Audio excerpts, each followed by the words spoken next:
It's slacktivism that makes us click the forward button on an email petition, otherwise known as an e-petition.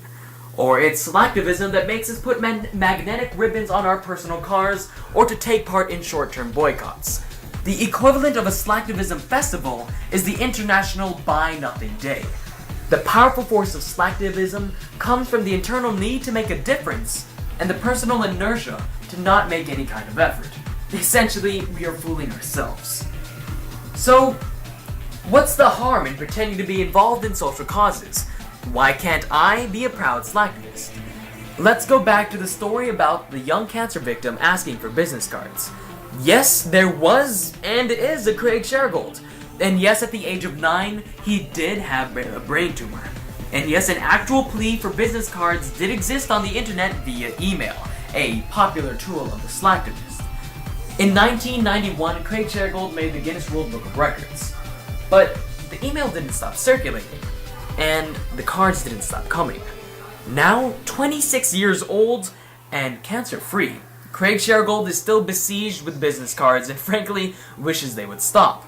So does the Make-A-Wish Foundation. Just imagine if a fraction of that energy and postage was directed towards a cause that still existed. Everyone that's in any kind of position to make a difference regards e-petitions slightly higher than they would a blank sheet of paper. So even the best written, properly addressed, and lovingly delivered e-petitions whose every signature was diligently inspected by the petition's creator will fall into a vortex of disbelief on the receiving end. It doesn't create any excess landfill waste, and it only takes a few seconds of your time. Yep, I've done my good deed of the day. No, you haven't. These messages are out of touch and just plain wrong. Sadly, petitions aren't the tools of environmental change that we'd so dearly love to believe that they are. Yes, a petition festooned with a zillion signatures can create some influence, and only to those whose welfare are dependent on the public's opinion. But those signatures aren't votes, and they aren't regarded as such by the government officials who make the tough decisions of our day.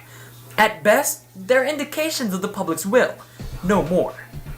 The great problems of our day will not suddenly yield up simple solutions just because a great many fervently hope that they will. Nor will leaders of foreign countries change the conditions in their countries just because a bunch of Americans signed an e-petition. Dennis Chattari is a president and CEO of a sole proprietorship in Canada. He asks an important question about self-delusion. What's the point with all the substance-deprived symbolism these days? I mean, there are bumper stickers that declare support for our troops, and plans to rename Highway 401 to Highway of Heroes. While Sea King helicopters fall out of the sky, we have an obsolete air force, leaking submarines, and an ill-prepared army. The way we treat our injured soldiers and the families of our fallen soldiers is a national disgrace. We need to forget about the warm fuzzies and get down to work, ensuring that our military is properly equipped. A mine-proof personal carrier will boost our morale a lot more than a bumper sticker.